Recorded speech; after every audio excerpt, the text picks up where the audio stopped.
ఆశ్చర్యవత్ పశ్యతి కచ్చిదేనం ఆశ్చర్యవత్ వదతి తథైవ చాన్యః ఆశ్చర్యవచ్చైనమన్యః శృణోతి శ్రుత్వాప్యేనం వేద న చైవ కశ్చిత్. ఆశ్చర్యవత్ పశ్యతి కచ్చిదేనం ఆశ్చర్యవత్ వదతి తథైవ చాన్యః ఆశ్చర్యవచ్చైనమన్యః శృణోతి శ్రుత్వాప్యేనం వేద న చైవ కశ్చిత్. ఆశ్చర్యవత్ పశ్యతి కచ్చిదేనం ఆశ్చర్యవత్ వదతి తథైవ చాన్యః ఆశ్చర్యవచ్చైనమన్యః శృణోతి శ్రుత్వాప్యేనం వేద న చైవ కశ్చిత్. ఆశ్చర్యవత్ అంటే ఆశ్చర్యముగా, మనం చూడండి ఆశ్చర్యపోతామే అలా, ఆశ్చర్యమైన దాని వలె. ఆశ్చర్యవత్ పశ్యతి చూచుచున్నాడు, ఆశ్చర్యమైన దాని వలె అచ్చరువు చెందుతూ చూచుచున్నాడు. దేనిని? కశ్చిత్ దేనం, కశ్చిత్ ఒకానొకడు అంటే ప్రతివాడు, దాని గురించి విన్న ప్రతివాడు. ఏనం ఈ ఆత్మను, కశ్చిత్ ఏనం, ఏనం ఈ ఆత్మను కశ్చిత్ ఒకానొకడు అంటే విన్న ప్రతివాడు ఆశ్చర్యవత్ ఆశ్చర్యమైన దానినిగా, అంటే ఇంతకుముందు మనకు తెలియని విషయాన్ని వింటే ఆశ్చర్యపోతాం చూడండి మనం, అలా పశ్యతి చూచుచున్నాడు. ఆశ్చర్యవత్ వదతి ఆశ్చర్యముగా, వదతి చెప్పుచున్నాడు. ఇంకొకడు ఆశ్చర్యవత్ దానిని తథైవ చ అన్యః, తథైవ ఆ విధముగానే, అన్యః చ మరి ఒకడు ఆశ్చర్యవత్ వదతి ఆశ్చర్యమైన దాని వలె ఈ ఆత్మను గూర్చి చెప్పుచున్నాడు. ఆశ్చర్యవచ్చైనమన్యః శృణోతి మరొకడు ఈ ఆశ్చర్యమైనటువంటి సంభ్రమాశ్చర్యాలతో ఈ అనంత ఆత్మను గురించి శృణోతి వినుచున్నాడు. శ్రుత్యాపీనం శ్రుత్వాపి వినును ఏనం ఈ ఆత్మను వేద న చైవ కశ్చిత్ న వేద ఏవ వేద న చైవ ఏవ న వేద, దీనిని ఎవరు తెలుసుకొనుటము లేదు.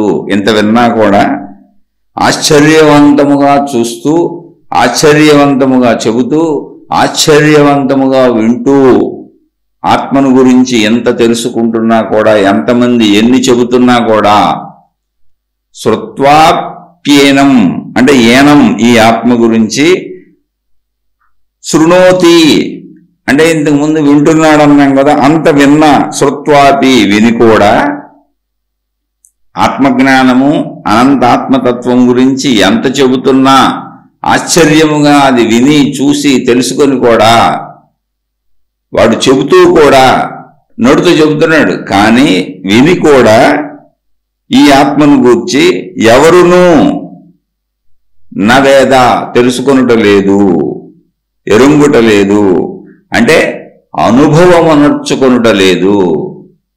ఇది వాక్కుల ద్వారా తెలుసుకుంటున్నారు అంతే, ఊరికనే వింటున్నారు కానీ అనుభవం కుదరటం లేదు, ఆత్మానుభవం లభించటం లేదు, పొందటం లేదు.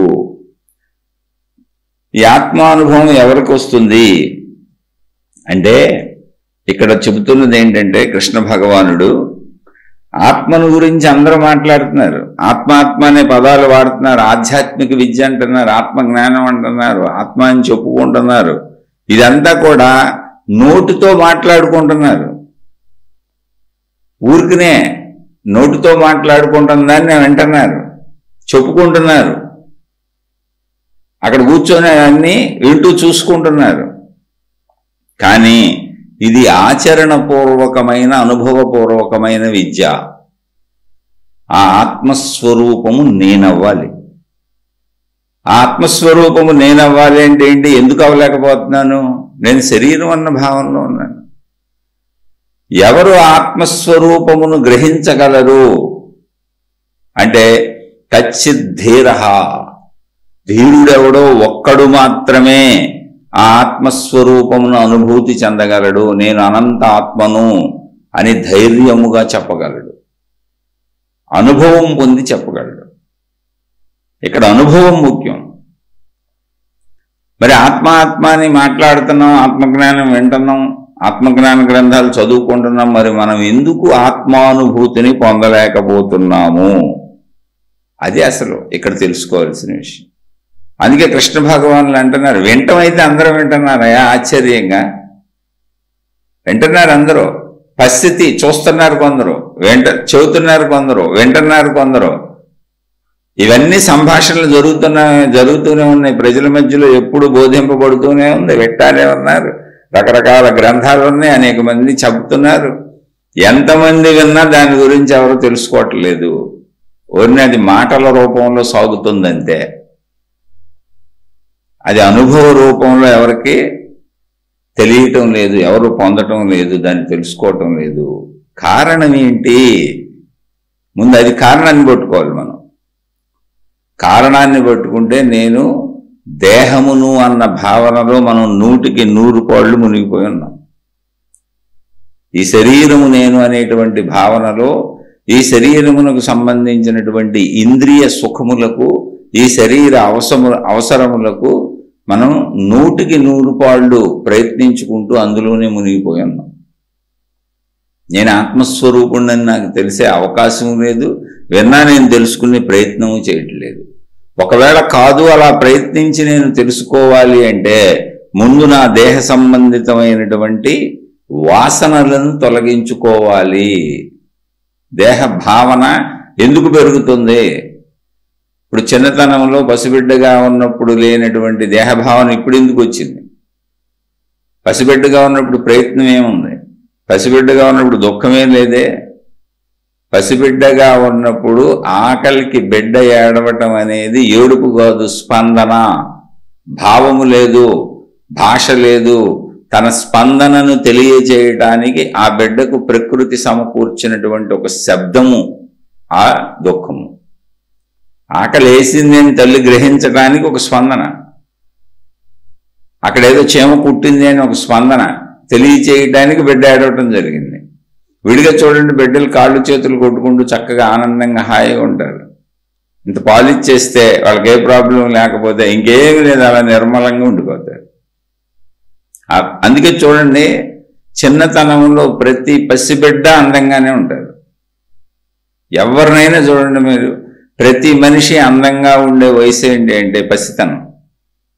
చిన్నపిల్లలు అప్పుడు పసిబిడ్డలుగా ఉన్నప్పుడు ప్రతి వాళ్ళు అందంగానే ఉంటారు. నల్లగున్నారు, తెల్లగున్నారు, పొట్టుకున్నారు, పొడుగున్నారు, ఏమి లేదు, అందరూ అందంగానే ఉంటారు. ఎందుకంటే వాళ్ళలో ఎటువంటి లోపల భావాలు పేరుకుపోలేదు.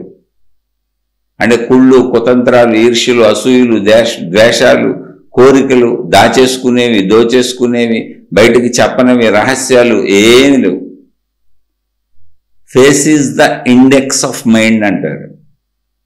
అంటే మన ముఖము, ఇప్పుడు పుస్తకానికి విషయ సూచిక అని ఉంటుంది. ఇండెక్స్ అంటే విషయ సూచిక. ఒక పుస్తకాన్ని ఓపెన్ చేసామనుకోండి, విషయ సూచిక అని ఉంటుంది. అంటే ఈ పుస్తకంలో ఏ ఏ విషయములు చెప్పబడినవి అని ఆ విషయాల పేర్లు రాస్తూ అవి ఏ ఏ పేజీల్లో ఉన్నాయో ఆ పేజీల నెంబర్లు వేస్తారు. విషయ సూచిక అని ఉంటుంది. అక్కడ చూసేస్తే మొత్తం ఆ పుస్తకంలో విషయాలన్నీ ఏమేమి ఉన్నాయో మొత్తం తెలిసిపోతాయి ముందు. తర్వాత ఆ పేజీల్లోకి వెళ్ళి అవి తీసుకొని మనకు కావాల్సిన సబ్జెక్ట్ చదువుకోవచ్చు. అంటే పుస్తకంలో ఏముందో ముందు ఇండెక్స్లో ఉంటుంది, విషయ సూచికలో ఉంటుంది. అలాగే ఒక మనిషి యొక్క స్వభావము అంతర్గతములు ఏమున్నదో, ఒక మనిషి యొక్క మనస్సు ఎలా ఉన్నదో, గుణములు ఎలా ఉన్నవో అవి ముఖం మీద ప్రతిఫలిస్తూ ఉంటాయి. Face is the index of the mind అని చెప్పారు. ఆయా సందర్భాలలో ఆ వ్యక్తి యొక్క ముఖం చూసే ఆ స్పందన ముఖం మీదకి వచ్చేస్తుంది. ఆ స్పందన కనబడిపోతూ ఉంటుంది. ఎంత దాద్దామన్నా అది దాగదు, భావం దాగదు. ఆ స్పందనతో తెలివిగల వాళ్ళు పట్టుకోవచ్చు. ఎందుకని? మనలో భావ పరంపర లోపల ఉన్నది. అది ఆ భావ పరంపర కదులుతూ మన శరీరాన్ని కదుపుతుంది. ఆ కదుపుతున్నప్పుడు భావజాలం అంతా మొహంలోకి వచ్చేస్తుంది. మనం ఆశ్చర్యపడటం, నవ్వటం, ఏడవటం, మన భావాలన్నీ మనం లోపల ముఖం మీద మనకు కనపడుతూ ఉంటాయి. చూడండి, లోపల భావాలన్నీ మనిషి నవ్వుతున్నప్పుడు, మనిషి ఏడుస్తున్నప్పుడు, మనిషి మాట్లాడుతున్నప్పుడు తత్సంబంధిత భావ కదలికలు మొహంలో ఉంటాయి. మొత్తం మనిషి భావాలు ముఖంలోనే కనపడుతూ ఉంటాయి ఆ సమయ సందర్భాలను బట్టి. అటువంటి భావములు చిన్నారులకి ఏం తయారవ్వలేదు. అందుకని స్పష్టంగా స్వచ్ఛంగా ఉంటుంది వాళ్ళ ముఖం, నిర్మలంగా ఉంటుంది. వాళ్ళకి ఏదన్నా కొత్త వాళ్ళని చూస్తే కలిగేటువంటి భయం తప్ప, ఆ భయం కూడా ఏంటి, భయం కాదు, అది కొత్త వాళ్ళు ఎవరో తెలియనితనం వలన ఏర్పడేటువంటి ఒక స్పందన తప్ప, తెలిసిన వాళ్ళందరి దగ్గర కిలకిల్లాడుతూ నవ్వుతూ ఉంటారు. కొంతమంది పిల్లలైతే ఎవరిని చూసినా నవ్వుతూనే ఉంటారు. కొంత వయసు వచ్చినాక అలా బజార్లో అలా తల్లులు తండ్రులు తీసుకొస్తూ ఉంటారు ఏ షాపింగ్లకు. వాళ్ళు ఎవరిని చూసినా నవ్వుతూ ఉంటారు. మనం టాటా చెప్పినా టాటా చెబుతారు, నవ్వుతారు. ఎందుకని?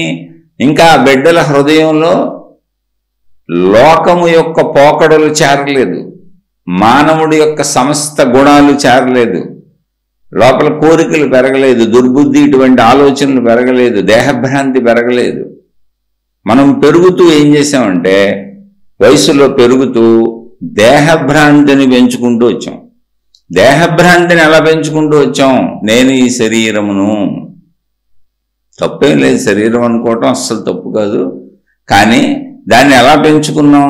ఈ పంచేంద్రియ కోరికల కోసమే నా జీవితం, ఈ శరీరాన్ని నిలుపుకోవడం కోసమే నా జీవితం, ఈ శరీరానికి అవసరమైనవి సమకూర్చుకోవడం కోసమే నా జీవితం, ఇలా నిలుపుకుంటూ వచ్చాం. ఇదే నేర్పబడింది మనకి. తల్లిదండ్రులు కూడా అదే నేర్పారు. శుభ్రంగా తిను, మరీ సన్నబడిపోతున్నావు, చిక్కిపోతున్నావు, కొంచెం తిను పర్వాలేదు. ఆ దుండు ముక్కలాగా ఇంత లావున ఉంటారు, అయినా సరే అయ్యో అయ్యో తిన్నాయినా, చిక్కిపోతున్నావు, తింతల్లి చిక్కిపోతున్నావు అంటే తప్పు కాదు, ఎవరి బిడ్డలో వాళ్ళకి ఇష్టమే. కానీ మనం ఎలా వచ్చామో చెబుతున్నాం అంతే, ఇక్కడ ఎవరిని విమర్శించట్లా. అలా దేహభ్రాంతిని పెంచుకున్నాం. ఎప్పుడు దేహమే నువ్వు, దేహమే నువ్వు, దేహమే నువ్వు అని తల్లిదండ్రులు అలాగే పెంచారు. దేహమే నేనని అలాగే పెరిగాం. మనకు ఇంకోటి తెలియదు. శరీర భావనతో పెరిగిపోయాం. శరీరం లావైపోతుంటే లావైపోతున్నాను అంటాం, శరీరం చిక్కిపోతుంటే చిక్కిపోతున్నాను అంటాం, శారీరక అందాలను చూసి మురిసిపోతూ ఉంటాం, శారీరక అందాలు తగ్గిపోతుంటే దుఃఖపడిపోతూ ఉంటాం, శారీరక అందాలు పెంచుకుందామని ప్రయత్నాలు చేస్తూ ఉంటాం. అనుక్షణం శరీరము నేనన్న భావాన్ని ఎన్ని రకములుగా, ఎన్ని వేల లక్షల రకములుగా కుదిరితే అంత పెంచుకుంటూ వచ్చాం. ఇది చుట్టూ ఉన్నటువంటి మనుషుల ద్వారా నేర్పబడింది. వాళ్ళు అలాగే పెరిగారు, మన అలాగే పెంచారు. శరీరమే నేనన్న భావన. ఇప్పుడు మరి శరీరమే నేనన్న భావనలో ఎన్ని వచ్చేసినాయి? ఈ శరీరానికి సమకూర్చుకోవలసినటువంటి విషయాలు అన్నిటికీ ఆధారం డబ్బు, అన్నిటికీ ఆధారం డబ్బు. అందుకని అందరం డబ్బు వెనకాల పరుగు మొదలుపెట్టాం.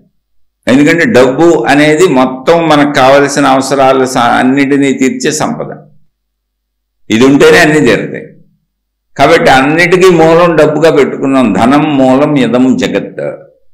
ఈ జగత్తు మొత్తానికి మూలమైంది ధనం. దాన్ని పట్టుకు పరిగెత్తేయటం మొదలుపెట్టాం.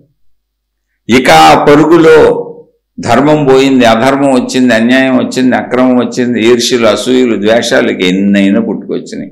ఆఖరికి ఆ పరుగులో దుర్మార్గులైన వాళ్ళు మనుషుల్ని చంపేసే స్థాయి వరకు కూడా వచ్చారు. అవన్నీ జరుగుతూనే ఉన్నాయి నిత్యం. ఇతరుల డబ్బు లాక్కోవడానికి వాళ్ళని చంపేసే స్థితికి వచ్చారు. దొంగలు వచ్చారు, దోపిడీదారులు వచ్చారు, హంతకులు వచ్చారు. ఈ డబ్బు కోసం రోజు తగాదాలు, కోర్టుల్లో తగాదాలు, మనుషులు గొడవలు, గోలలు, ఎవరికి ఏది దొరికితే ఆ విధంగా దోచుకునేటువంటి తత్వానికి వచ్చాం. అంటే మళ్ళీ ఏమైంది? ఇప్పుడు చాలా జాగ్రత్తగానండి, దేహభావన ధనభావనగా మారిపోయింది. చిత్రమైన విషయం ఏంటంటే ఇక్కడ దేహభావన ధనభావనగా మారి, ధనభావన దొంగ భావనగా, హంతక భావనగా, రకరకాల రాక్షస కృత్యాలు చేసేవాడిగా మార్చేసింది. ఆ భావనగా మారిపోయింది. అంటే ఇన్ని చెడ్డ గుణాలకి, ఇన్ని చెడ్డ ప్రవృత్తులకి మూల భావన దేహభావన. దీనికి కావలసిన సుఖాలు, దీనికి నిరంతరం సుఖాలు సమకూర్చుకోవాలని. దేహభావన ఉండటం తప్పు కాదు, దేహం ఉంది కాబట్టి దేహభావన ఉండొచ్చు. కానీ ఎంత ఉండాలి? దానిని నిలుపుకోవటానికి ఇంకో దేహాన్ని అంతం చేసేంత, దానిని నిలుపుకోవటానికి ఇంకో దేహాన్ని మోసం చేసేంత, దానిని నిలుపుకోవడానికి ఇంకో దేహానికి బాధ కలిగించేంత ఆలోచనలు అసలు మనం ఇప్పుడు ఎంత మూర్ఖత్వానికి వెళ్ళిపోయాం చూడండి. నా దేహం ఎంతో నీ దేహము అంతే అనేటువంటి సమజ్ఞానం మన దగ్గర ఉందిగా. ఎందుకు కాదు? నా దేహం ఎంతో నీ దేహం అంతేగా, ఆ బుద్ధి మనకు ఉందిగా. కానీ దేహ భావన బుద్ధిని డామినేట్ చేసేసింది. మనకు తెలుసు నా దేహం లాంటివి అందరి దేహాలు, నాకు ఎలాంటి ఆకలి దప్పులు ఉన్నాయో అందరికీ అయ్యే ఉన్నాయి. నా దేహం ఎలా అయితే, ఏ విధంగా అయితే నాకు సమస్తాన్ని చెబుతూ, సమస్తాన్ని కోరుతూ, ఇది కావాలి అది కావాలని ప్రోత్సహిస్తూ, నన్ను నడుపుతూ, నన్ను ఈ దేహాన్ని రక్షించుకునే ప్రయత్నం నేను చేయటానికి నా దేహం నన్ను ఎలా కదుపుతున్నదో, నాకు దేహభావన ఎలా కలుగుతున్నదో, దేహ ప్రీతి ఎలా కలుగుతున్నదో అందరికీ అలాగే కలుగుతున్నది, అందరూ అలాగే ప్రయత్నించుకుంటున్నారు అనేటువంటి సామాన్య జ్ఞానాన్ని దేహభావన చంపేసింది. అది తెలియదా అంటే తెలుసు మనకు, సామాన్య జ్ఞానం లోపల ఉంది కానీ చంపేసింది. అది ఎలా చంపేసింది సామాన్య జ్ఞానాన్ని అంటే, భర్త భార్య గొడవలు పడతారు, మళ్ళీ దేహభావనే. నేను అన్న అహం, నా దేహమే నాకు ముఖ్యం, నా భావనే నాకు ముఖ్యం, నా ఆలోచనే నాకు ముఖ్యం. కానీ సామాన్య జ్ఞానం ఉంది, నాలాంటిదే నీ దేహం కూడా. నేను తింటాను కాబట్టి నువ్వు ఖచ్చితంగా తినాలి, నాకు ఆకలి ఉన్నట్టు నీకు ఉంది, అందుకని నువ్వు తిన్నావా అని అడిగితే గొడవ లేదు, నా తిండి నేను తినిపోతాను. నేను సుఖపడుతున్నట్టు నువ్వు సుఖపడుతున్నావా, నేను శాంతిగా ఉండాలనుకుంటున్నా కాబట్టి నువ్వు కూడా శాంతిగా ఉంటున్నావా, నేను ఆనందంగా ఉండాలనుకుంటున్నాను కాబట్టి నా ఎదుటి వాళ్ళు అందరూ ఆనందంగా ఉంటున్నారా, నేను అన్నీ పొందాలనుకుంటున్నాను, నేను సుఖాన్ని కోరుకుంటున్నాను, ప్రీతిగా ఉంది, నాకు సుఖప్రీతి ఉంది, అలాగే నా చుట్టూ ఉన్న వాళ్ళు కూడా సుఖప్రీతి ఉన్నవాళ్లే ఉంటారు, నా కుటుంబ సభ్యులతో సహా అందరూ అలా ఆనందంగా ఉన్నారా, హాయిగా ఉన్నారా, సంతోషంగా ఉన్నారా. ఇది సామాన్య జ్ఞానం. ఈ సామాన్య జ్ఞానం అని ఎందుకు అంటున్నానంటే, నాలాంటి శరీరాలే మేమందరివి అయినప్పుడు మీకు ఎందుకు ఉండదు ఆ భావన? ఉంటుందిగా. మరి నేను ఎందుకు అలా ఆలోచించట్లేదు? నేను ఎందుకు నా భార్యనే బాధ పెడతాను, నా భర్తనే బాధ పెడతాను, నా తల్లిదండ్రులనే బాధ పెడతాను, నా పక్క మనుషులనే బాధ పెడతాను, నా సొంత కుటుంబ సభ్యులనే నేను బాధ పెడతానండి? ఎందుకు అని ప్రశ్న వేసుకోండి. అంటే నాకు తెలుసు వాళ్ళవి నాలాంటి దేహాలే అని, కానీ నేను నా దేహము అనే నేను అనే భావన, నా దేహ భావన ఎదుటి వారి దేహ భావనలను గుర్తించనివ్వకుండా తెలుస్తున్నటువంటి సామాన్య జ్ఞానాన్ని కూడా చంపేసింది. ఇప్పుడు ఎందుకు మనలో జ్ఞానాన్ని చంపేసింది ఎవరో? దేహభావన. మన నేను అనే దేహభావన మన సామాన్య జ్ఞానాన్ని చంపేసింది. నాలాంటి వాళ్లే అందరూ అనేది సామాన్య జ్ఞానం, అందరికీ తెలుసు ఆ విషయం. ఆ సామాన్య జ్ఞానాన్ని చంపేసింది మనలో దేహభావన. అందుకని ఈ దేహభావన చాలా ప్రమాదకరమైనది. దేహము ప్రమాదకరమైనది కాదు, దేహం ఉన్నప్పుడు దేహభావన ఉంటుంది, అది ప్రమాదకరమైనది కాదు. కానీ నేను మాత్రమే, నా దేహము వరకు మాత్రమే అనే ఒక ఆలోచన ఇంద్రియముల సుఖముల ద్వారా, భోగముల ద్వారా నాకు కలుగుతున్నది. పక్కవారి ఇంద్రియము సుఖములు, పక్కవారి దేహభావములు నాలాగానే ఉంటాయన్న సామాన్య జ్ఞానములు నాకు తెలుసు, కానీ అనుభవ జ్ఞానంగా తెలియదు. నా అనుభవ జ్ఞానము, నా దేహానుభవ జ్ఞానము, ఇంద్రియానుభవ జ్ఞానము పక్కవారి పట్ల సామాన్య జ్ఞానముగా నాకున్నటువంటి నాలాంటి మనుషులే అన్న భావాన్ని చంపేస్తుంది. ఇది గుర్తించాలండి. ఈ పాయింట్ ఎక్కడైతే మీరు గుర్తిస్తారో అక్కడ మనలో ఉన్న చెడు నశించిపోతుంది. చాలా సింపుల్ విషయం అసలు. ఇది గుర్తించకుండా, ఇవి పోగొట్టుకోకుండా ఆత్మజ్ఞానానికి వెళ్ళటం కుదరదు. సామాన్య జ్ఞానములో, అంటే సామాన్య జ్ఞానం అనే పదం ఎందుకు వాడుతానంటే, అసలు ఎవరికైనా తెలుస్తుంది, దీనికి ఏ బోధ అక్కర్లా. నీ శరీరం ఎలాంటిదో అందరి శరీరాలు అలాంటివి అని నీకే తెలుస్తుంది. నా శరీరానికి ఎన్ని రకాల భావాలు కలుగుతాయో, ఎన్ని రకాల భయాలు కలుగుతాయో, ఎన్ని రకాల అవసరాలు ఉంటాయో, ఎన్ని రకాల ఆదుర్దాలు ఉంటాయో, ఎన్ని రకాల కంగారులు ఉంటాయో, ఎన్ని రకాల భయాలు ఉంటాయో సర్వము అన్ని శరీరాలకు ఉంటాయి. అందరూ అదే ప్రయత్నించుకుంటున్నారు వాళ్ళ శరీరాలను నిలుపుకోవటం కోసం. శరీరం తప్పు కాదు, దేహం తప్పు కాదు, దేహం భ్రాంతి ఏం కాదు, నిజమే. కానీ దేహము మనకు భ్రాంతి కలిగిస్తుంది. ఎటువంటి భ్రాంతి? మనం మాత్రమే నిజం, ఎదుటోడిని ఏం చేసినా పర్వాలేదు అనే భ్రాంతిలోకి నెట్టేసింది సత్యంలోంచి మన. దేహభ్రాంతి కాదు, దేహము భ్రాంతిని కలిగిస్తుంది. ఏంటి భ్రాంతి అంటే మనకు తెలిసిన సామాన్య జ్ఞానాన్ని చంపేసి నేను సుఖంగా ఉండటం కోసం భర్తతో పోట్లాడొచ్చు, భార్యతో పోట్లాడొచ్చు, కుటుంబ సభ్యులతో ఎవరితోనైనా గొడవలు పడవచ్చు, ఎవరినైనా మోసం చేయొచ్చు, భర్తను మోసం చేయొచ్చు, భార్యను మోసం చేయొచ్చు.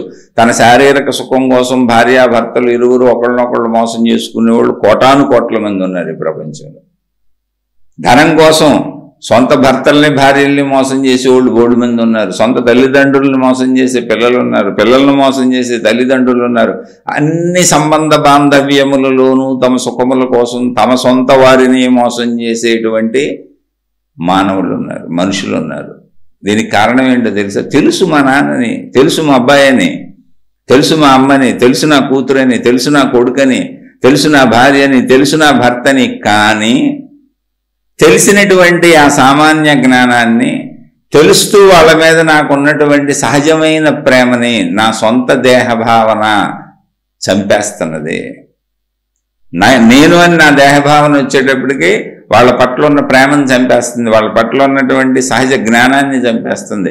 సొంత కుటుంబ సభ్యుల పట్లే ఇలా ఉంటే ఇంకా బయట వాళ్ళ పట్ల అసలు నేను ఎందుకు పట్టించుకుంటాను? సొంత కుటుంబ సభ్యులు ఇంకా తిరిగి నాకు ఉపయోగపడతారు. నా భార్య వలన సుఖం ఉంది, నా భర్త వలన సుఖం ఉంది, నా తల్లిదండ్రులు నన్ను కనిపెంచారు, నా బిడ్డలు నేను కనిపెంచిన బిడ్డలు. అయినా వాళ్ళే కొట్టుకుంటారు, వాళ్ళే ఘర్షణ పడతారు. ఎందుకనంటే నేను అనేటువంటి జాగ్రత్తగా రండి. ఇక్కడ మీరు పదాలు వినటం కాదు, భావాన్ని అర్థం చేసుకోండి. నేను అనేటువంటి దేహభావన వచ్చేటప్పటికి నా ప్రాధాన్యత నాకు పెంచుతుంది. అది అక్కడే జాగ్రత్త ఉండాలి. నేను అనేది నాకు ప్రాధాన్యత కాకూడదు. నేను అనేది సామాన్యత అయి ఉండాలి. అందరి నేనులు సామాన్యమే, నా నేను నాకు సామాన్యమే. అందరి నేనులు ఎలాంటివో నా నేను కూడా అలాంటిదే. కాకపోతే నా నేనుకు నా బాధ్యత నాకు తెలుస్తుంది కనుక దానికి అవసరమైనవి సమకూర్చుతాను. ఇప్పుడు నా ఇల్లు నేను ఉడుచుకుంటాను, ఎందుకంటే నా ఇల్లు కనుక. నా ఇల్లు నేను శుభ్రంగా పెట్టుకుంటాను, నా ఇల్లు కనుక. తప్పులేదు, ఎవరిల్లు వాళ్ళు ఉడుచుకుంటారు. నా ఇల్లు ఇది కనుక పక్కిల్లు నేను నాశనం చేస్తాను, పక్కిల్లుని నేను నా చెత్తెత్తి పక్కింట్లో పారబోస్తాను కాదు, అది దుర్మార్గత్వం. లేదా పక్కిల్లుని చూసి నేను దుఃఖపడతాను, అంత ఇల్లు నేను కట్టుకోలేకపోయానని బాధపడతాను, అది కూడా దుర్మార్గత్వం. లేదా నా ఇల్లు బాగుంది వాళ్ళ ఇల్లు బాగోలేదని నేను సంబరపడతాను, మాకంటే వాళ్ళది చిన్న ఇల్లు, వాళ్ళకి శుచి లేదు, శుభ్రత లేదు, మేము అన్నీ చక్కగా పెట్టుకోగలుగుతున్నామని ఆనందపడతాను, అది కూడా తప్పది. సామాన్య జ్ఞానంలో జీవిద్దాం, ఏ విశేష జ్ఞానం వద్దు. విశేష జ్ఞానం అంటే ఏంటంటే జాగ్రత్తగానండి, నేను మాత్రమే అంటది విశేష జ్ఞానం. అది ప్రమాదం. అక్కడ దేహభావన కలిగేటప్పటికి నేను మాత్రమే, నా ఆకలి, నా కోరిక, నా అవసరం, నా దుఃఖం, నా బాధ, నా సుఖం, ఇది విశేషం. నేను, నాది విశేష జ్ఞానం. అంటే ఇక్కడ అర్థం అవడానికి ఉపయోగిస్తున్న పదాలు నేను. విశేష జ్ఞానం వద్దు మనకే. నాలాంటి వారే అందరూ అన్న సామాన్య జ్ఞానంలో జీవిద్దాం. నాలాంటి వారే అందరూ అన్న సామాన్య జ్ఞానంలో కుటుంబాన్ని తీసుకుందాం. ముందు కుటుంబాన్ని తీసుకుందాం. మన కుటుంబంలో 4-5 ఉన్నారు. మన ఎవరో ఒకళ్ళు 4-5 ఉంటారు. కుటుంబం అన్నా ఖచ్చితంగా 4-5 ఉంటారు. మన కుటుంబాన్ని తీసుకుంటే నా భార్య, నేను, నా పిల్లలు, ఉంటే నా తల్లిదండ్రులు, లేక నా అత్తమామలు, అలా అనుకోండి. నా కుటుంబాన్ని తీసుకున్నప్పుడు సామాన్య జ్ఞానం ఏంటి అంటే నాకు ఆకలి. అందరికీ ప్రధానం ముందు శరీరానికి ఆకలి. శరీరం నిలబడాలంటే ఆకలి తీర్చాలి. సామాన్య జ్ఞానం, నాకు ఆకలేస్తుంది కదా, వీళ్ళంతా నా కుటుంబ సభ్యులే కదా, నేను ఏ పాత్రలో ఉన్నా పర్వాలేదు, భార్యగా, భర్తగా, ఏ పాత్రలో, ఆ కుటుంబ సభ్యులు 5-6 ఎవరినైనా కావచ్చు, నేను మరీ చిన్నపిల్లలు అయితే తప్ప. ఇప్పుడు ఆకలేస్తుంది, నేను తినాలి కదా. నా కుటుంబ సభ్యుల వరకు సామాన్య జ్ఞానం అయినప్పుడు, నాకు ఆకలేస్తున్నప్పుడు నేను తినాలి అనేది నిశ్చయము నిర్ణయము అయినప్పుడు, ఇది నాకు తెలిసినప్పుడు అందరం ఇలాగే తింటాంగా రోజు. అప్పుడు ఊరుకునే జస్ట్ నా భావనలో మీరు తిన్నారా అని అడగొచ్చుగా. వాళ్ళు తిన్నారో లేదో చూడొచ్చుగా, వాళ్ళు తినడానికి ఉందో లేదో గమనించవచ్చుగా. చాలామంది చేసే పొరపాటు ఏంటో తెలుసా? మీరు చూసుకోండి, మీకే అర్థమైపోద్ది. తన గొడవ తను పడి వెళ్ళిపోతారు, పిల్లలతో సహా, ఇంట్లో పెద్దలతో సహా. చాలామంది నువ్వు తిన్నావని అడగరు, వాళ్ళు తినడానికి అక్కడ మిగిలిందా లేదో చూడరు. వీళ్ళకి కావలసినంత వీళ్ళు తినేసి వెనకోళ్ళు తిన్నారో లేదో అనవసరం. నాకు చాలామంది తెలుసు, అసలు వెనక వాళ్ళకి పదార్థాలు ఉన్నాయో లేవో కూడా లేకుండా తినేస్తూ ఉంటారు వేసేసుకొని. చాలామంది చెట్టు చివరిలో తినేటువంటి గృహిణులు, స్త్రీలకి పాపం, అంటే కొన్ని చోట్ల అన్ని చోట్ల ఉండదు, చివరిలో ఆ కూర అవి ఉండవు, ఏదో ఒకటి లోపిస్తుంది. వాళ్ళని పచ్చడి మెతుకులు వేసుకు తినేస్తుంటారు, లేదా ఒక ముద్ద అన్నం తగ్గుతుంది. ఏదో కొన్ని కుటుంబాలు చాలా జాగ్రత్తగా వండుకుంటుంటారు, సరిపోను వండుకుంటుంటారు, వేస్ట్ చేయటం ఎందుకని. అంటే ఇక్కడ మీరు గమనించవలసింది, నేను చెబుతున్న వాక్యములు విషయములు కాదు, మీ అంతరంగ భావం గమనించాలి. నేను చెప్పే వాక్యాలు ఏంటంటే మీకేం రాదు, అదే ఇక్కడ చెప్పింది కృష్ణ భగవానుడు. ఇక్కడ ఏం చెప్పారు? ఆశ్చర్యవత్ పశ్యతి ఖచ్చిదేనం. కొంతమంది ఈ ఆత్మను ఆశ్చర్యంగా చూస్తూ ఉంటారు, చెబుతుంటే ఆశ్చర్యంగా చూస్తూ ఉంటారు. ఆశ్చర్యవత్ వదతి, కొంతమంది ఆశ్చర్యంగా చెబుతూ ఉంటారు. ఆశ్చర్యవత్ శృణోతి, కొంతమంది ఆశ్చర్యంగా వింటూ ఉంటారు. ఏముంది? ఆశ్చర్యమే ఇదంతా. ఊరికినే ఆశ్చర్యం. అందరికి ఆత్మ అంట, నేను ఆత్మస్వరూపుణ్ణంట, ఊరినే మాటలు, వాచా వేదాంతం. ఎంతమంది ఇలా ఇన్ని రకాలుగా వింటున్నా దీనిని ఎవరూ తెలుసుకోవటం లేదు అని ఆయనే చెప్పారు. అసలు మనం ఇంట్లో తెలుసుకుంటున్నామా? ఆత్మను తర్వాత తెలుసుకుందాం అంటే నీ బుద్ధులు, గుణాలు, ప్రవర్తనలే నిన్ను పైమెట్టుకు నడిపిస్తాయి. దేహభావనలో నువ్వు ఎలా ప్రవర్తిస్తావో దాన్ని బట్టి మనోభావనలోకి వెళ్తావు. మనోభావనలో ఎలా ప్రవర్తిస్తావో దాన్ని బట్టి ఆత్మభావనలోకి వెళ్తావు. లేకపోతే నువ్వు వెళ్ళలేవు. ఇవన్నీ దాటాలి. నువ్వు దాటాలంటే ఏం లేదు, అన్నీ ఒకటే. దేహభావనలో గాఢంగా నేను దేహాన్ని అని భావించావు అనుకో, మనోభావనలో అన్నీ నాకే చెందాలి, నాకే కావాలంటావు. నువ్వు ఎవరితోనైనా గొడవ పడతావు. భార్య, భర్త, అన్నదమ్ములు, అక్క చెల్లెలు, తల్లిదండ్రులు అందరూ కోర్టు కేసులు వేసుకుంటూ ఉంటారు. రకరకాల చిత్ర విచిత్ర మోసాలు ఒకళ్ళనొకళ్ళు చేసుకుంటూ ఉంటారు. సుఖభ్రాంతి, శారీరక సుఖభ్రాంతిలో ఎంతమంది ఎన్ని తప్పులు చేస్తున్నారో మీ చుట్టూ ఉన్న సమాజంలో ఒకసారి చూడండి. తెలివిగలవాళ్ళు గమనించండి. అసలు ఎవరి దాకా గమనించటం కాదు, మిమ్మల్ని మీరు గమనించుకోండి. మనం ఎవరికి చెప్పక్కర్లా. శారీరక సుఖ భావనలో మనుషులు ఎలా ఉంటారు, ఎవరిని వాళ్ళు గమనించుకోండి, ఎవరికి అక్కర్లా. ఇది అత్యంత ఆశ్చర్యకరమైన విషయం. ఇప్పుడు కృష్ణ భగవానుడు చెప్పినట్టు ఆశ్చర్యవత్ పశ్యతి, చూస్తారు. ఆశ్చర్యవత్ వదతి, వింటారు. ఆశ్చర్యవత్ శృణోతి, వింటారు. ఆశ్చర్యవత్ వదతి, చెబుతారు. అలాగే ఆశ్చర్యవత్ లోపల భావన ఉంటుంది. కొందరు బయటపడి చేస్తారు, కొందరు బయటపడి చేయరు. దీనిని చలంగారు చెప్పారు. చలంగారు మానవ మనస్తత్వం గురించి, దేని గురించి? మానవ మనస్తత్వంలో శారీరక సుఖము అనే భావన గురించి చలంగారు చెప్పిన మాటలు చెబుతాను. మిమ్మల్ని మీరే పరిశీలించుకోండి, ఎవరి కాళ్ళు పరిశీలించుకోండి. అది నిజమా కాదా లోపల చూసుకోండి. ఆశ్చర్యం మీకే అర్థమైపోద్ది. ఎంత ఆశ్చర్యంగా మనం ఉన్నామో మనకు తెలిసిపోద్ది. మన దేహ భావన ఎంత బలమైందో కూడా తెలిసిపోద్ది. ఆ బలమైన దేహ భావనను వదిలించుకోకపోతే మనోభావనలోకి వెళ్ళలేదు, మనోభావం దాటలేదు. ఈ బలమైన దేహ భావన ఎక్కడ వదిలించుకోవాలో తెలుసా? ముందు ఇదిగో ఈ కామభావన అన్నిటికంటే బలమైనది. అన్నిటికంటే బలమైనది ఏంటో తెలుసా? కామభావన, శారీరక కోరికల భావన. దానితో సమానమైనది, బలమైనది రుచి భావన. ఈ రెండింటినీ జయించగలిగితే మనసునే జయించేసినట్టు నువ్వు. అందుకని మీకు చలంగారు చెప్పిన మాటలు చెబుతాను ఇక్కడ. ఇది ఎవరికి వాళ్ళకేనండి, సాధన ఎవరికి వాళ్ళు స్వీయంగా చేసుకోవాలి. ఒట్టి మాటలు వింటే ఉపయోగం లేదు. అదే కింద ఇదే శ్లోకంలో కింద కృష్ణ భగవానుడు చెప్పారు, శృత్యాపేనం వేదన చైవ కచ్చిత్. శృత్వాపి, వింటున్నారు కానీ నవేద, ఎవ్వరూ తెలుసుకోవటం లేదు అని. అన్నీ వింటాం కానీ ఆచరించం. ఆచరిస్తే కదా అందుకని మనం తెలుసుకుంటే చాలు, ఇక్కడ అన్నీ తెలిసిపోతాయి. మనం తెలుసుకోవాలి. దేహ భావన అంటే ఏంటో వరుసగా చెప్పుకుంటూ వస్తా మీకు ఇప్పుడు ఒక్కొక్కటి. ఇప్పుడు శారీరక కోరికలు చెబుతున్నా. ఫస్ట్ శారీరక కోరికలు, దీని మీద చలంగారు చెప్పింది చెబుతున్నా. చలంగారు ఒక స్టేట్మెంట్ ఇచ్చారు. ఆయన జీవించున్న కాలంలో అద్భుతమైనటువంటి సాహిత్య రచనలు చేసి ఎంతో పేరు తెచ్చుకున్నారు ఆయన.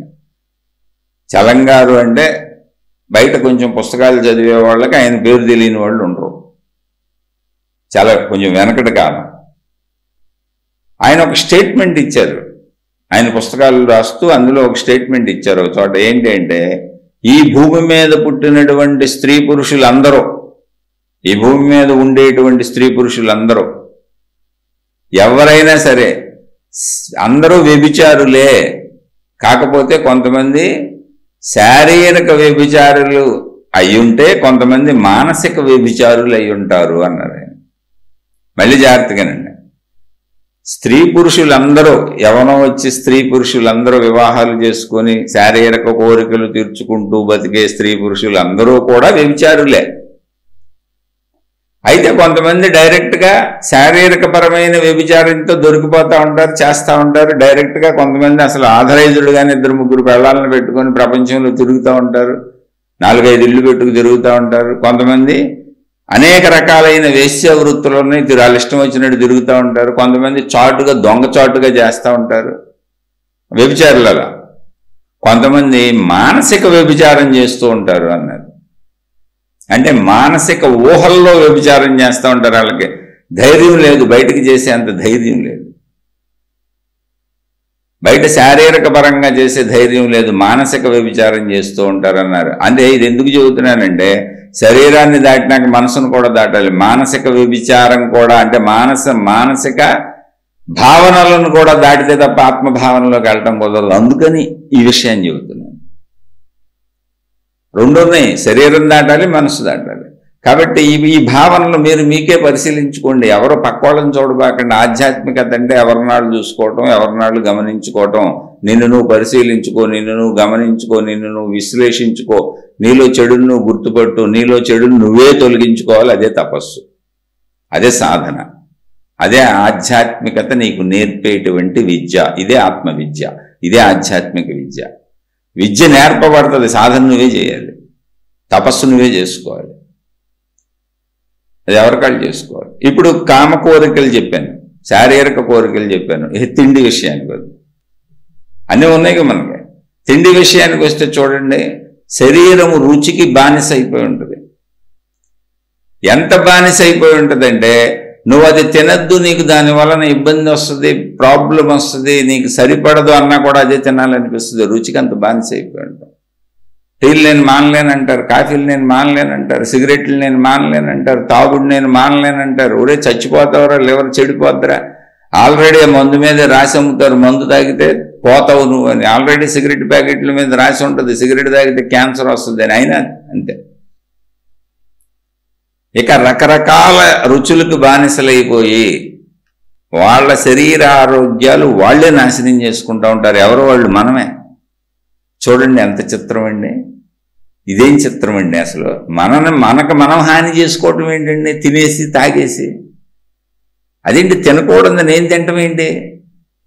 నేను ఆనందంగా కదా బతకాలి, నేను తినకూడదు తిని జబ్బు తెచ్చుకోవటం ఏంటి? అదేం కోరిక అంటే? చూడండి ఇప్పుడు ఏమైంది, మన సామాన్యమైనటువంటి జ్ఞానాన్ని మన దేహభావం చంపేస్తుంది.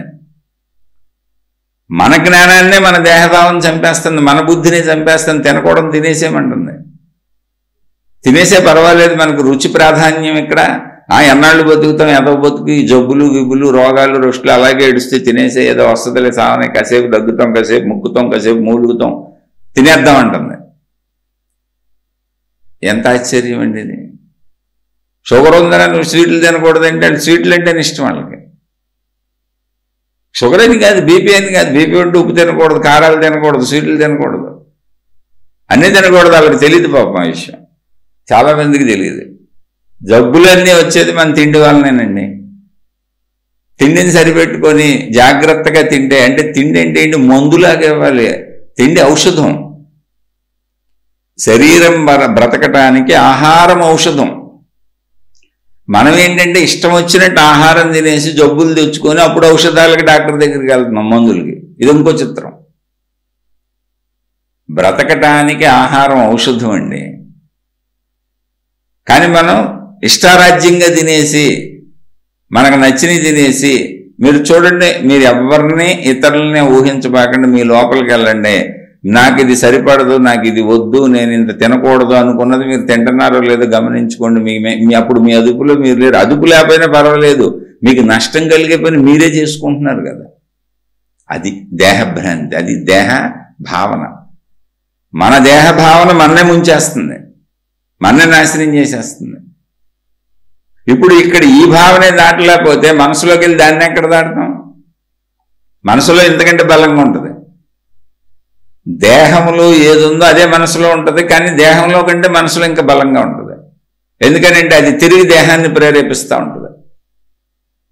దేహభావాన్ని దాటలేని వాళ్ళు మనోభావాన్ని దాటడం అసంభవమైన విషయం. ఎందుకంటే దేహాన్ని ప్రేరేపించేది మనసే.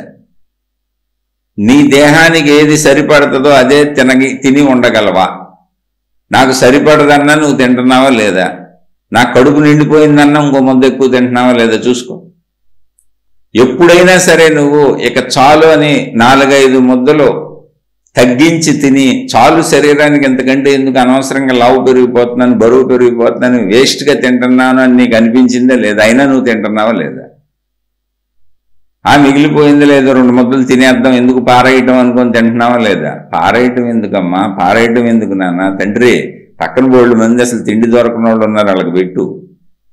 అబ్బే నేను పెట్టనండి. నా దేహ భావన, నీ దేహభావన నిన్నే ముంచేస్తుంది. 4 ముద్దలు ఎక్కువ తింటే పోతావు, బరువు పెరుగుతావు, కొవ్వు పెరుగుద్ది, ఫ్యాట్ పెరుగుద్ది. ఇదంతా ఎప్పటికో నిన్ను ప్రమాదకరమైన స్థితికి తీసుకెళ్తుంది. మొత్తం నీ ఆరోగ్యం అంతా నీ తిండిలో ఉంది. మొత్తం నీ ఆరోగ్యం నీ తిండిలోనే ఉంది, ఇంకెక్కడా లేదు. మరి నీకు అనారోగ్యాలు వచ్చినాయి అంటే అది నీదే ప్రాబ్లం. అంటే దేహభావన గురించి చెబుతున్న. లోపల చూసుకోండి, వద్దనుకున్నాయి మీరు తాగుతున్నారా లేదా, తింటున్నారా లేదా, టీలో కాఫీలో ఏదైనా కానివ్వండి, మందో సిగరెట్లో ఏదైనా కానివ్వండి, లేదా మీరు పరమ మంచివాళ్ళు అయ్యుండి, మహాసంసారులు అయ్యుండి, పతివ్రతలు పత్నివ్రతులు అంటే భర్తలను ఏమంటారో తెలియదు, మంచోళ్ళు అయ్యి ఉంటే, స్త్రీలైనా పురుషులైనా, కనీసం కాఫీలు టీలు పోనీ అవి కూడా కాకపోతే ఏముందని ఇంత కూర మిగిలింది వేసేయని తినేస్తున్నారా లేదా? 2 ముద్దలు మీకు అవసరమైన దానికంటే ఎక్కువ తింటున్నారా లేదా? ఎందుకు తింటున్నావు? అదే దేహభావన. దానివల్ల నీ దేహం పాడైపోతుంది తప్ప దానికో ఉపయోగం లేదు. ఎవరికాళ్ళు ఆలోచించుకోండి. దేహభావన అంటే అది, దాంట్లోంచి బయటికి రావాలి అంతే తప్ప దేహానికి అన్నం పెట్టద్దామని ఎవరు అనలా. దేహాన్ని కృషింపజేయమని నశింపజేయమని ఎవరో చెప్పాలి. అలా చెబితే నమ్మకండి. దేహం లేకపోతే అసలు ఈ అనంతాత్మను తెలుసుకోవటం లేదు. ఆ కృష్ణ భగవానుడు చెప్పింది తినడానికి దేహం ఉండాలి, దేహానికి చెవులు ఉండాలి. ఆ చెవుల్లోంచి శబ్దాలు లోపలికి వెళ్ళాలి, దాన్ని గ్రహించి అర్థం చేసుకునే బుద్ధి ఉండాలి. మొత్తం శరీరంలోని ప్రాసెస్ అంతా జరుగుద్ది. సాధన కూడా శరీరంతోనే జరుగుద్ది. సాధన చేయడానికి శరీరమే కావాలి. కాబట్టి శరీరం చాలా అద్భుతమైంది. కానీ ఆ శరీరములో సామాన్య జ్ఞానం ఉండాలి. నా శరీరం ఎలాంటిదో అందరి శరీరాలు అలాంటివే, అంతే సింపుల్. సామాన్య జ్ఞానం అంతే. నాకే విశేషతను నేను ఆపాదించుకోవట్లా. విశేష జ్ఞానం ఏంటి అంటే నేను అని నా చుట్టూ గిరిగీసుకు ఆగిపోద్ది. పక్క దేహాలు కనపడుతుంటే సామాన్య జ్ఞానం పనిచేస్తూనే ఉంటుంది. కానీ విశేష జ్ఞానం, నేను అనే అహంకారం, నాకు మాత్రమే, నాది మాత్రమే అనే అహంకారం సామాన్య జ్ఞానాన్ని చంపేసి పక్క వాళ్ళని పట్టించుకునేవాడు, అది కుటుంబ సభ్యులైనా సరే. అప్పుడు మీరు ఆలోచించి చూడండి, మన విశేష జ్ఞానం అంటే నేను అనే అహంకారపూరిత విశేష జ్ఞానం సామాన్య జ్ఞానాన్ని చంపేసింది. అప్పుడు దేహభావన పెరిగింది, అందువలన సామాన్య జ్ఞానం చచ్చిపోయింది. కాదు, దేహభావన ఉండాలి. ఎలా ఉండాలి అంటే సామాన్య జ్ఞానంతో కలిసి ఉండాలి. అందరిలాంటి వాడిని నేను. అందరూ తిన్నారా? ఇంటి వరకు అందరూ చక్కగా ఉన్నారా? అందరూ హాయిగా ఉన్నారా? నేనేమేం కోరుకుంటున్నానో అవి అందరికీ ఉన్నాయా? ఓకే ఓకే రైట్, అందరూ బాగున్నారుగా, ఓకే. అలాగే నువ్వు ఎక్కడికి వెళ్తావు, ఆఫీస్కి వెళ్తావు, బజార్కి వెళ్తావు, ఎక్కడికి వెళ్తావు, అక్కడ ధర్మాల ప్రకారము సామాన్య జ్ఞానం అందరూ నాలా చక్కగా ఉండాలి అని కోరుకోవాలి. సర్వే జనా సుఖినో భవంతు, లోకా సమస్త సుఖినో భవంతు. ఇదేగా మనుషులకి మహాత్ములు చెప్పింది, అది సామాన్య జ్ఞానం. అంటే ఏంటి, అందరూ నాలాంటి వాళ్ళే అనే సామాన్యత. నీకు నువ్వు అసామాన్యత ఏమి ఆపాదించుకోకూడదు. ఎందుకని, అందరూ నీలాంటి వాళ్ళు అనేది నిజమేగా. ఇలా ఇప్పుడు మీకు శారీరక కోరికలు చెప్పాను, తిండి గురించి చెప్పాను, పరిశీలించుకు చూసుకోండి. దేహభావన ఎలా పెరుగుతుందో మనకి. దేహాన్ని అశ్రద్ధ చేయమని నేను చెప్పట్లేదండి, ముందే చెబుతున్నా. దేహాన్ని చాలా శ్రద్ధగా చూసుకోవాలి, కానీ ఆ జ్ఞానం సామాన్య జ్ఞానంగా ఉండాలి. చూసుకోవటం అంటే విశేషం అవ్వకూడదు, ఇతరులను దాటించేసి నేనే నాకే అనేంత విశేషం అవ్వకూడదు. నేనెంత మా ఆవిడంతే, నేనెంత మా ఆయనంతే, నేనెంత నా పిల్లలంతే, నేనెంత మా అత్తగారంతే, నేనెంత మా మామగారంతే, నేనెంతో మా నాన్న మా అమ్మ అంతే. నా మీద ఆధారపడిన నా కుటుంబ సభ్యులందరూ నాతో సమానమే, నాకంటే ఇంకొంచెం ఎక్కువే నేను మంచివాడిని అయితే. ముందు మీరు తినండి హాయిగా, ముందు మీరు సంతోషంగా ఉండండి, ముందు మీరు ప్రశాంతంగా ఉండండి, ముందు మీరు శాంతిగా ఉండండి, ముందు మీరు అందరూ ఆనందంగా ఉండండి, నేను కూడా ఆనందంగా ఉంటాను. అలా ఆనందంగా ఉంటూ ఆనందాన్ని పంచుకుంటూ జీవితాన్ని స్వర్గం చేసుకో, కుటుంబాన్ని స్వర్గం చేసుకో. ఎవరు వద్దన్నారా? అది సామాన్య జ్ఞానం. నేను అనే విశేష జ్ఞానం నీకు ఆపాదించుకొని పక్క వాళ్ళ మీదకి వెళుతున్నటువంటి తెలుస్తున్న భావాలు నా వాళ్లే అని తెలుస్తున్నా కూడా, ఆ తెలుస్తున్న భావాలను కూడా, ఆ సామాన్య జ్ఞానాన్ని కూడా, నా వాళ్లే అన్న భావాన్ని కూడా చంపేసిందే. వాళ్ళ మీద గొడవకు తీసుకెళ్ళిందే. నేనే గొప్ప, నా గొప్ప అనిపించిందే. వాళ్ళకి మిగల్చకుండా తినేద్దాం అనిపించిందే. వాళ్ళకి అందినే అందకపోయినా సుఖపడిపోదాం, నా సుఖం నాది అనిపించిందే. అది విశేష జ్ఞానం, అది రాక్షస జ్ఞానం. అది నీ సామాన్య జ్ఞానాన్ని చంపింది. దీనికి కారణము దేహభావన అని చెబుతాడు. అంత దేహభావన వద్దన్నారు. అది దేహభావన నిజమే. ఎలా? అందరి దేహాల్లో నా దేహం. మీరు ఈ సామాన్యతకి విశేషతకి మధ్య తేడాన్ని గుర్తించి మీరు ఎక్కడున్నారో చూసుకొని మీరు సామాన్యతలోకి దిగిపోవడమే సాధన. అంతే తప్ప దేహాలు వదిలే అక్కర్లా, దేహాలను నీరు గార్చే అక్కర్లా, దేహాలని నీరసం తెప్పించే అక్కర్లా, చిక్కిపోయి చల్లిమైపోయేలా గడ్డాలు మీసాలు పెంచుకొని ఓ జుట్లు ఏలాడేసుకొని కొబ్బరి నూనె రాసుకోకుండా దూకోకుండా ఏదో బెకారులాగా ఫకీరులాగా మీరు తిరగక్కర్లా. అందరూ అలాంటి వాళ్ళని హాయిగా తిరగండి. అవకాశం ఉన్నంతలో కుటుంబ సభ్యులందరినీ హ్యాపీగా ఉండనివ్వండి, మీరు హ్యాపీగా ఉండండి. అవసరమైతే మీరే కొంచెం తగ్గండి ఎదుటోళ్ళకి అర్థం కాకపోతే. సామాన్య జ్ఞానంలో మంచితనం ఉంటుంది. మంచితనం ఎదుటోళ్ళకి ముందు అవకాశం ఇస్తుంది. నా భార్య తింటే ఏంటి, నేను తింటే ఏంటి, నా కొడుకు తింటే ఏంటి, నేను తింటే ఏంటి, నా కూతురు తింటే ఏంటి, నేను తింటే ఏంటి. ముందు ఎవరో ఒకళ్ళు తిన్నాయి, తర్వాత నేను తింటాను, ఏమైంది? కొన్ని అందరికీ సరిపోదా? ఒక ముద్ద నేను తగ్గించుకుంటా, వాళ్ళు తింటారు, ఏమైంది? కొంచెం కూర నేనే తగ్గించుకుంటా, వాళ్ళు తింటారు, ఏమైంది? కొంచెం పచ్చడి నేనే తక్కువ వేసుకుంటా, వాళ్ళు తింటారు, ఏమైంది? రోజు తినేదేగా. కొంచెం వాళ్ళనే అనుభవించని, ఎందుకంటే దేహాలకు అందరికీ అవసరమే కనుక. అది సామాన్య జ్ఞానం. అప్పుడు బయట కూడా అలాగే ఉంటావు. అప్పుడు ఆశ్చర్యకరమైన విషయం ఏంటంటే నీ మనోజ్ఞానం కూడా అలాగే తయారవుద్ది. అప్పుడు నీ మనసు కూడా దాన్ని అంగీకరిస్తుంది. నువ్వు మనోస్థితిలో కూడా అలాగే ఉంటావు. నువ్వు దేహస్థితిలో ఎలా ఉంటావో మనోస్థితిలో అలాగే ఉంటావు. అయితే దేహస్థితి కంటే మనోస్థితి 100 రెట్లు బలమైంది. నువ్వు దేహస్థితిలో ఎలా ఉంటావో మనోస్థితిలో అలాగే ఉంటావు కనుక దేహస్థితిని దాటగలిగితే మనోస్థితిని ఈజీగా దాటొచ్చు. దేహస్థితిలో దేహభావన పెరిగితే మనోస్థితిని దాటడం మహా కష్టం. మనసు ఇంకా బలమైంది, అదే దేహాన్ని కదిపేది. ఇక్కడ తిండి గురించి మాట్లాడుకున్నాం, శారీరక గురించి, కోరికల గురించి మాట్లాడుకున్నాం. ఇంక చూసేది నాకు నచ్చినవి చూస్తాను. అందరూ అంతే. ఎంత అవసరం అంత చూడు. కళ్ళు పాడైపోయి అంత చూడటం ఎందుకు? నీకు నువ్వే హాని చేసుకునే అంత చూడటం ఎందుకు? వాళ్ళని చూడనివ్వకుండా నువ్వు చూడటం ఎందుకు? ఇప్పుడు చూడండి, టీవీలు కాడ ఆటికాడ ఇటుకాడ పోట్లాడుకుంటుంటారు. లేదా నేను ఆ సినిమాకి వెళ్దాం అంటే నేను ఈ సినిమాకి వెళ్దాం అంటారు, నేను అటు వెళ్దామంటే వీళ్ళు ఇటు వెళ్దాం అంటారు, నేను ఆ ఊరు వెళ్దామంటే వీళ్ళు ఈ ఊరు వెళ్దాం అంటారు. అంటే ఏంటి? మళ్ళీ నేను దేహభావన.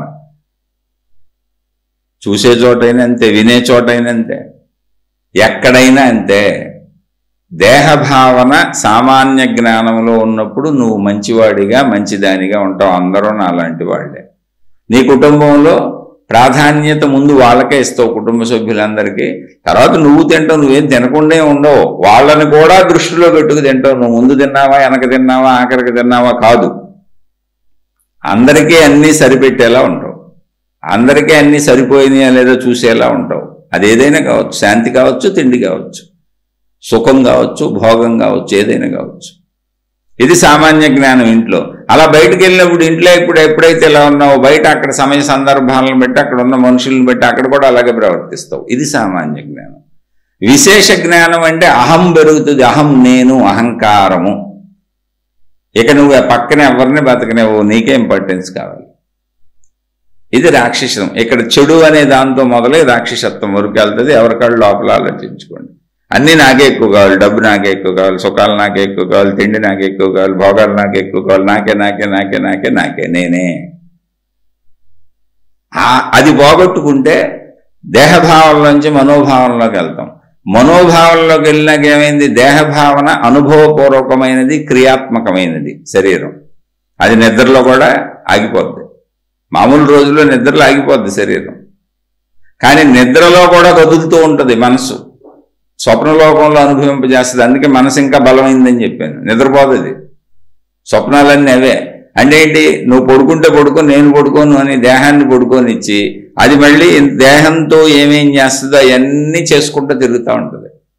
అవే మనకు వచ్చే కళలు. అందుకని మనసుని దాటలేరు ఎవరు. దేహంతో చేసినవన్నీ మనసులో బలంగా వెళ్ళూనికిపోయి ఉంటాయి. దేహంలో ఎట్టగొట్ట మర్చిపోవచ్చు, కానీ మనసు మళ్ళీ గుర్తు చేసిందా వ్యసనానికి వెళ్ళిపోతాడు.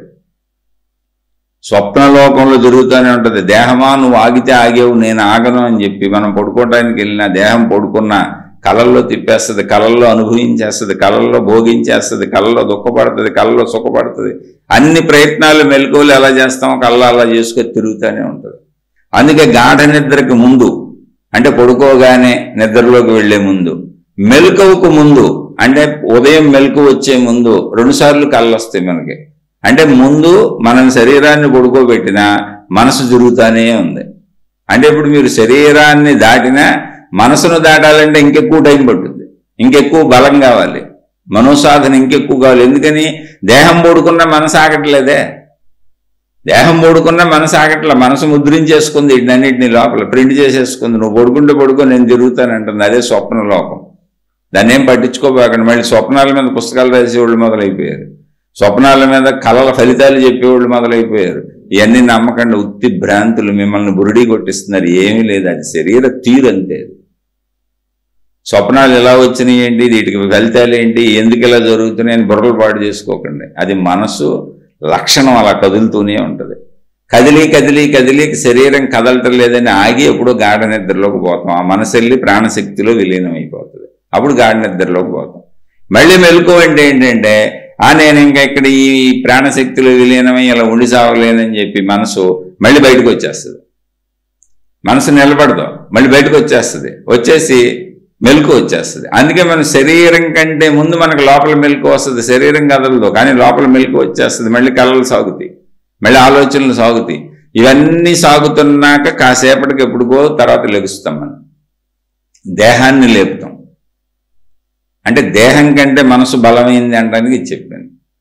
అందుకని ముందు దేహం మీద ఒక పట్టు సాధించండి. ఎంత కావాలో అంతే తినండి, ఎంత చూడాలో అంతే చూడండి, ఎంత అనుభవించాలో అంతే అనుభవించండి, అన్నీ అనుభవించండి.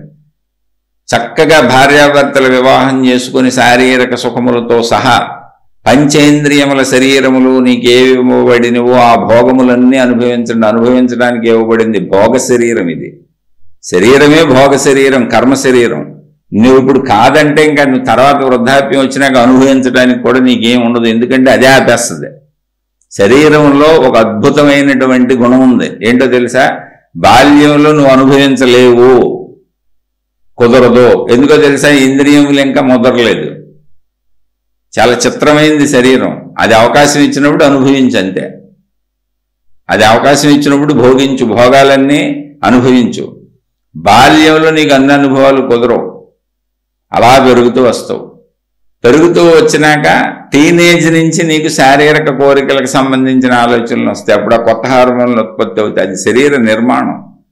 అందుకని భోగించే వయసులోనే భోగించు.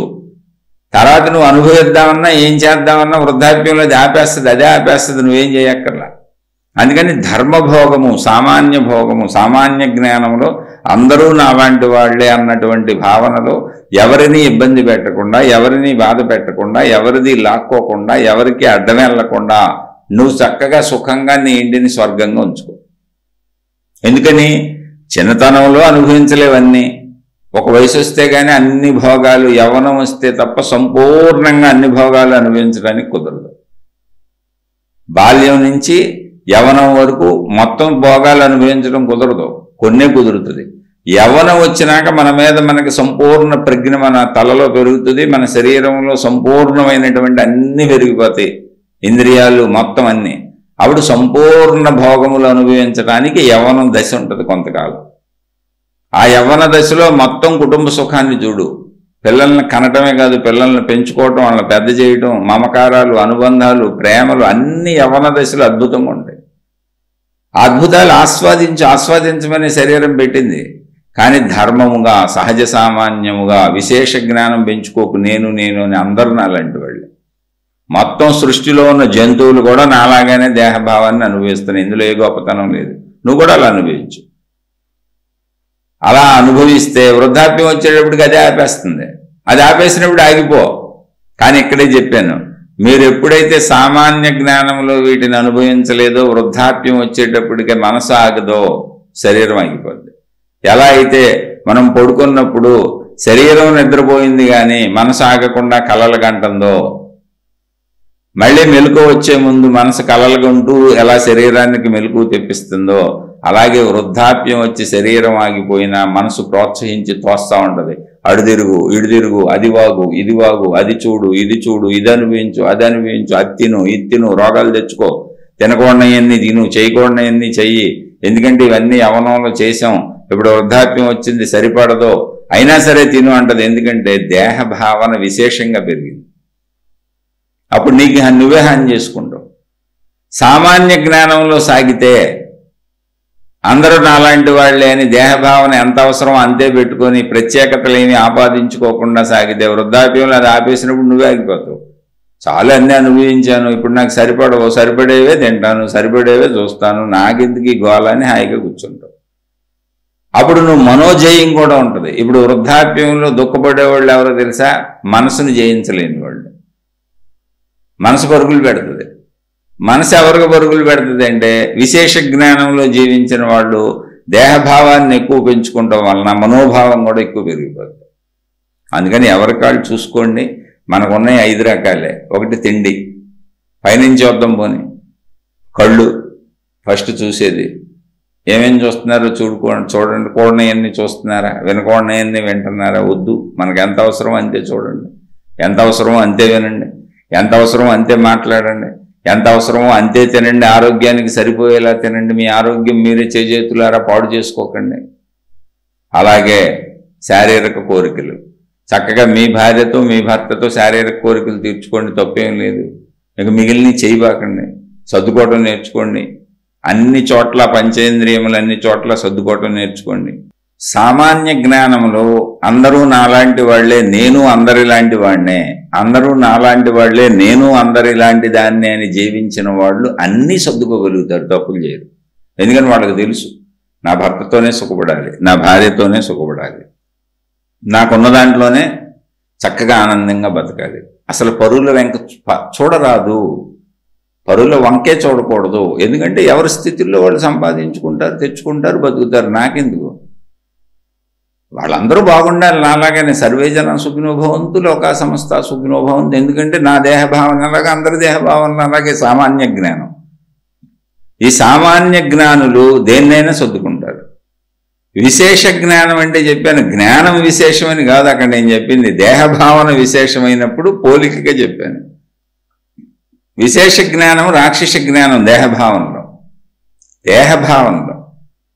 అప్పుడు నువ్వు నీ ఇంట్లో వాళ్ళతోనే గొడవలు పడతావు, పక్కింటి వాళ్ళతో పోల్చుకుంటావు, ఎదురింటి వాళ్ళతో పోల్చుకుంటావు, అందరినీ చూస్తావు, వాళ్ళు బాగున్నారంటావు, వీళ్ళు బాగున్నారంటావు, అది బాగుందంటావు. నీ దగ్గర ఉన్నాయి తప్ప మిగిలినవన్నీ నచ్చుతాయి నీకు. నీ ఇల్లు తప్ప అన్నీ నచ్చుతాయి నీకు. నీ ఇంట్లో ఎప్పుడు అశాంతి, డప్పులు మాతే కొట్టుకుంటూ ఉంటావు కూర్చొని.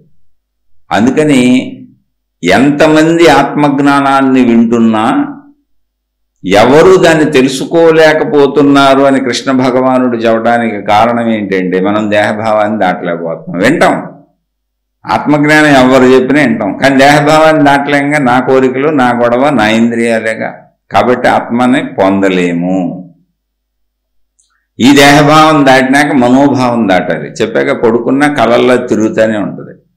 ఎవరైతే దేహభావాన్ని దాటుతారో వాళ్ళు అంతరంగంలో మనోభావంలోకి వెళ్తారు. వెళ్ళటం అంటే ఏం లేదు, ప్రశాంతంగా కూర్చోండి, ఇప్పుడు దేహభావం, దేహం మీద అదుపు ఉంది, నాకు కావలసినంతే తింటాను, నాకు ఉన్నదాంతో సంతృప్తిగా ఉంటాను, నేను నా కుటుంబం చక్కగా ఉన్నాం, అందరి కుటుంబాలు మాలాగా చక్కగా ఉండాలి, అయిపోయింది. ఇంక నీ స్టోరీ క్లోజ్. నీకు బోల్డ్ టైం మిగిలిపోయింది. నీ పనులు నువ్వు చేసేసుకున్నావు, ఇంకెవరింకా చూడవు, ఉన్నదాంతో సంతృప్తి పడిపోతావు, బ్రహ్మాండంగా ఉన్నావు, బోల్డ్ సమయం మిగిలిద్ది నీకు. ఇప్పుడు మిగిలిన సమయం చక్కగా కూర్చొని మనోభావం మీదకి వెళ్ళు. ఇప్పుడు కళ్ళు మూసుకో, అంతరంగంలోకి వెళ్ళి భావ కదలికలు చూడు, ఎగిరెగిరి పడతా ఉంటాయి. చెప్పాక భావంలో నేను దేహభావాన్ని అదుపులో పెట్టుకున్నా, మనసా నువ్వెందుకు ఎగిరెగిరి పడుతున్నావు? నువ్వు కూడా అలాగే ఉండాలి. అందరూ మనలాంటి వాళ్ళే. మనం ఎవరిని మోసం చేసి తెచ్చుకోకూడదు, మనం ఎవరెంక చూడకూడదు, ఎవరి జీవితాలే, ఎవరి బతుకులాళ్లే, అందరూ బాగుండాలి అనుకోవాలి. ఎవరెంక చూసినా సర్వే జన సుఖినో భవంతు అనుకోవాలి, లోక సంస్థ సుఖినో భవంతు అనుకోవాలి. అందరూ బాగున్నందుకు ఆనందపడాలి. ఎవరైనా బాగోకపోతే దుఃఖపడి వాళ్ళకి సాయం చేయాలి, బాధపడి వాళ్ళకి సాయం చేయాలి, జాలిపడి వాళ్ళకి సాయం చేయాలి.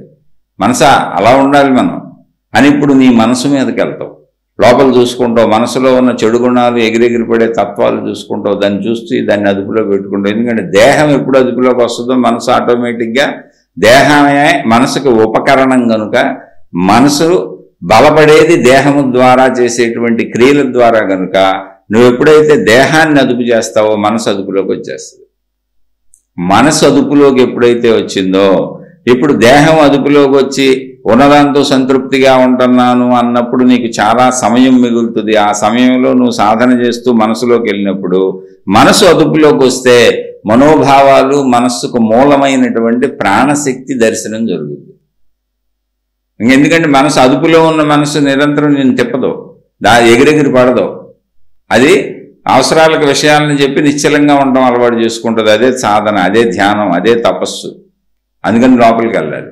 అది ఎప్పుడైతే నిశ్చలత్వాన్ని పొందిందో, అంటే అవసరానికి విషయాలు చెప్పింది, ఇదిగో తిన్నాం, తినేసాం, ఇదిగో సంపాదించేసాం, ఇదిగో కుటుంబం బాగానే ఉన్నారు, ఇప్పుడు నేను సాధన కూర్చున్నా, ప్రశాంతంగా కూర్చున్నా, మనోసాధన చేస్తున్నా, ఇప్పుడు దేహ సాధన వచ్చేసింది, అందరూ బాగుండాలి, నేను బాగున్నాను, చక్కగా ఈ పూటకు తినేసాను, అన్నీ అయిపోయినాయి, ఇప్పుడు సాధనలో కూర్చున్నా. ఏంటి మనసా నువ్వు ఎలా ఉన్నావు?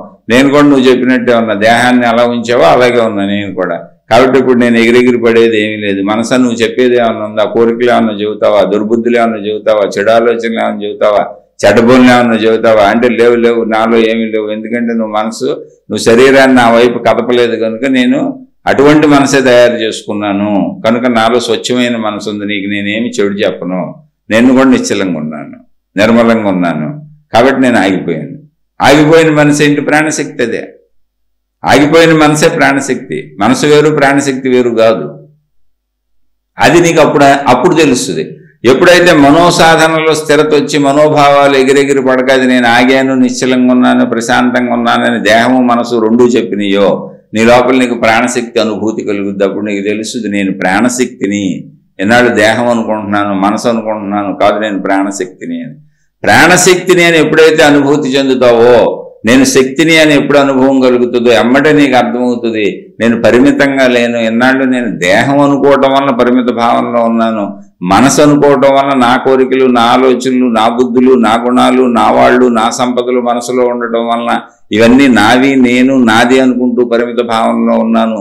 ఎప్పుడైతే దేహభావం దాటిందో, మనోభావం దాటిందో, ప్రాణశక్తిలోకి ఎప్పుడైతే వచ్చానో, శక్తి భావన కుదిరిందో, శక్తి భావన అనుభవం అయిందో, నేను శక్తిని నాకు ఎప్పుడు తెలిసిందో, నా పరిమితత్వం నశించిపోయింది. ఇప్పుడు అపరిమిత అనంత శక్తిగా నాకు నేను అనిపిస్తున్నాను, కనిపిస్తున్నాను. అదే ఆశ్చర్యవత్ పశ్యతి. ఆశ్చర్యంతో దాన్ని చూస్తున్నారు. ఇప్పుడు నేను లోపల నేనదైనా ఆశ్చర్యంతో చూస్తున్నాను. ఇదేంటి, ఎన్నాళ్ళు దేహం అనుకున్నాను కానీ అనంత ప్రాణశక్తిగా ఉన్నానే అని కృష్ణ భగవానుడు చెప్పినట్టు ఆశ్చర్యవత్ పశ్యతి. నిన్ను నువ్వే ఆశ్చర్యంగా చూసుకుంటావు, నేను అనంత ఆత్మశక్తిని అని. ఆశ్చర్యవత్ వదతి. నువ్వు చూసుకున్నాక నువ్వు అందరితో చెబుతావు, నాకు ఆత్మానుభూతి కలిగింది, అయ్యా మీరు కూడా ఆత్మస్వరూపులే. నేను ఆశ్చర్యంతో చక్కగా చెబుతావు, మనం శరీరాలం కాదు, మనం మనసులం కాదు, పరిమిత భావనలో కొట్టుకుంటున్నాం, నాకు నా ప్రాణశక్తి అనుభూతి కలిగింది, శక్తి అనుభూతి కలిగింది, అదే ఆత్మానుభూతి. ఆ శక్తినే అనంత ఆత్మశక్తి అన్నారు అని ఆశ్చర్యంతో చెబుతావు. ఆశ్చర్యవత్ శృణోతి. నువ్వు చెబుతున్నప్పుడు ఆశ్చర్యంగా వింటారు చుట్టుపక్కల వాళ్ళు. ఓహో, వీళ్ళకి, ఈమెకి అనుభూతి కలిగిందంట, ప్రాణశక్తిని చూసిందంట, నిజమే, ఇది ఎప్పటి నుంచో గ్రంథాల్లో చెబుతున్నారు, మేము కూడా విన్నాము, కానీ ఈ అదృష్టం మాకు ఇంకా పట్టలేదు. మేము దేహభావం దాటలేకపోయాం, మనోభావం దాటలేకపోయాం. ఓన్లే ఇతను దాటేశాడు, ఈమె దాటేసింది, తనలోని ఆత్మశక్తిని చూసింది, ఆ అనుభవం పొందింది, ఇతను పొందాడు, ఏం పొందింది, మేము కూడా పొందుతామని నీ సాంగత్యం కోసం, నీ సహచర్యం కోసం మేము ఎలా పొందాలో నువ్వు మాకు చెబుతావా అంటూ నీ చుట్టూ చేరతారు. శృత్యాపేనం నవేద, శ్రుత్వాపి అంటే విని కూడా ఎవరు దీన్ని తెలుసుకోవటం లేదు అన్నారు కృష్ణ భగవానుడు. ఎప్పుడైతే నువ్వు తెలుసుకున్నావో అప్పుడు నువ్వు చెబితే విని ఆ సాధన చేసి తెలుసుకోవడానికి అందరూ నీ దగ్గరికి వస్తారు. అదే కృష్ణ భగవానుడు తన అనంత ఆత్మస్వరూపుడు గనుక తాను తెలుసుకున్న ఆ తత్వాన్ని మనకు వివరిస్తున్నారు. ఆయనకు తెలుసు గనుక ఆయన చెప్పింది మనం వింటున్నాము. ఆ విన్నదానిని మనం ఆశ్చర్యంతో ఆశ్చర్యచకితులమై విని నా వేద అన్నట్టు తెలుసుకోకుండా ఉండకుండా దాన్ని తెలుసుకునే ప్రయత్నం చేద్దాం. ఆ తెలుసుకునే ప్రయత్నం చేయాలంటే మీరు సామాన్య జ్ఞానంలో జీవించాలి. సామాన్య జ్ఞానం అనేది ఏంటి? అందరూ నాలాంటి వాళ్ళే. అది ఎక్కడ మొదలు పెట్టాలి? నా కుటుంబ సభ్యులలో నేను నా శరీరమునకు ఏ విధముగా అన్నీ చేసుకోవాలనుకుంటున్నానో, నాకు అన్ని అవసరాలు ఎలా నాకు తెలుసో, ముందు నా కుటుంబ సభ్యులందరికీ అవసరాలు ఉన్నాయనుకో, ముందు అవసరాలు వాళ్ళే చేసుకొని నువ్వు కొంచెం ఆగటం నేర్చుకో. బాత్రూములు కాడ కొట్టుకునే భార్యాభర్తలు తెలుసు, కుటుంబ సభ్యులు తెలుసు, నేను వెళ్తా ముందు, నేను వెళ్తాను బాత్రూమ్కి.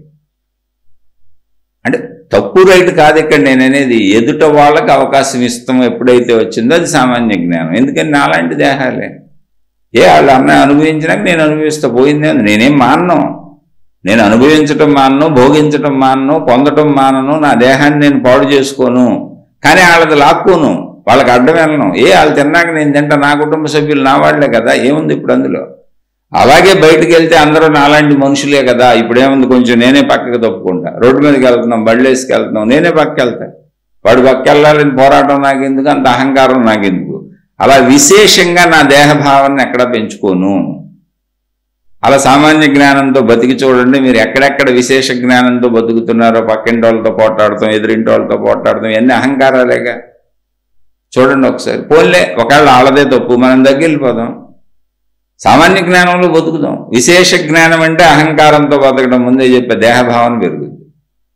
ఇప్పుడు కృష్ణ భగవానుడు అందించేటువంటి ఆత్మజ్ఞానాన్ని మనం తెలుసుకొని భగవద్గీత పూర్తయ్యే లోపల మనం కూడా అనంత ఆత్మతత్వాన్ని అనుభూతి చెందాలి అంటే ఖచ్చితంగా మీరు ఇక్కడి నుంచి ఈ ప్రాక్టీస్ మొదలు పెట్టాలి. సామాన్య జ్ఞానంలో జీవించండి. దానికి ముందు మీ కుటుంబ సభ్యులు అందరితో కలిసిమెలిసి ఉండండి.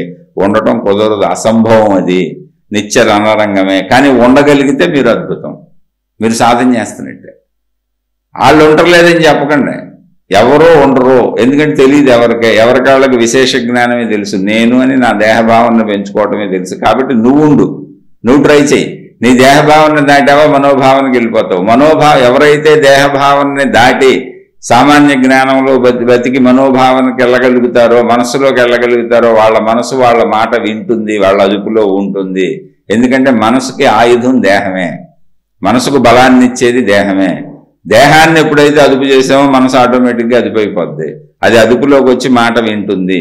మనసు ఎప్పుడైతే మాట వింటుందో ఆటోమేటిక్గా నీకు మనసు తన రహస్యాన్ని విప్పి చెప్పుద్ది. నేను మనసును కాదు, నేనే ప్రాణశక్తిని అని, నేనే అనంత ఆత్మశక్తిని అని. నిశ్చల మనసే అనంత ఆత్మశక్తి, అంతకంటే తేడా ఏం లేదు. ఆత్మశక్తి వేరు, మనసు వేరు కాదు. ఆత్మశక్తి వేరు, ప్రాణశక్తి వేరు కాదు. నిశ్చల నిర్మల మనసే అనంత ఆత్మశక్తి, ప్రాణశక్తి. అది ఆ రహస్యాన్ని నీకు అప్పుడు చెప్పుద్ది. అప్పుడు వరకు నువ్వు దేహభావంలో కొట్టుకుపోతుంటే నిన్ను అదే ఈడ్చుకుపోతా ఉంటుంది మనసుగా. నువ్వు దేహాన్ని ఎప్పుడైతే కంట్రోల్లోకి తెస్తావో, దేహభావాన్ని, అదే మనసు తన రహస్యాన్ని విప్పి నీకు చెప్పుద్ది, నేను అనంత ఆత్మశక్తిని అని. అందుకని మనయేవ మనుష్యానాం కారణం బంధమోక్షయో. మానవునికి బంధములకు గాని మోక్షమునకు గాని మనస్సే కారణము. బంధము అంటే విశేషమైనటువంటి దేహభావనతో నువ్వు ఏర్పరుచుకునేటువంటి భోగకాంక్ష, భోగకాంక్ష వలన కలిగే దుఃఖకాంక్ష, బంధముల వలన కలిగే బాధలు. అంటే నీ శారీరక సంబంధములు చెప్పేది అక్కడ. బంధములు అంటే భార్యాభర్త పిల్లలు కాదు, నీకున్న బంధములు. తిండి మీద ఉన్న బంధం, చూడాలన్న బంధం, వినాలన్న బంధం, అనుభవించాలన్న బంధం, ఆ సంబంధాల గురించి చెబుతున్నారు అక్కడ. అటువంటి మనసు నిన్ను ఈడ్చుకుపోద్ది దేహభావంలో. అదుపులో ఉన్నటువంటి దేహభావన అదుపులో ఉన్నటువంటి వారికి వాళ్ళ మనసు మోక్షాన్ని దర్శింపజేస్తుంది. ఎందుకంటే ఆ మనసే అనంత ఆత్మశక్తి కనుక, ఆ మనసే మోక్ష స్వరూపము కనుక నిశ్చల నిర్మల ప్రశాంత మనసే మోక్షము. మనసు భిన్నమైంది కాదు, శత్రువు కాదు. దాన్ని సరిగ్గా వాడుకోవటం తెలియాలి. ట్రై చేయండి. నేను నాకు తెలిసినంత చెప్పాను. సామాన్య జ్ఞానములో జీవిద్దాం, అది ఈ శీర్షికలో ఈ శ్లోకంలో ముఖ్య ఉద్దేశం. సామాన్య జ్ఞానంలో జీవిద్దాం, అందరూ మనలాంటి వాళ్లే అని గుర్తిస్తూ జీవిద్దాం. శుభమస్తు. మీకు మీ కుటుంబ సభ్యులకు మేలు చేకూరుగాక. మరలా మరొక కొత్త శ్లోకంతో కలుసుకుందాం.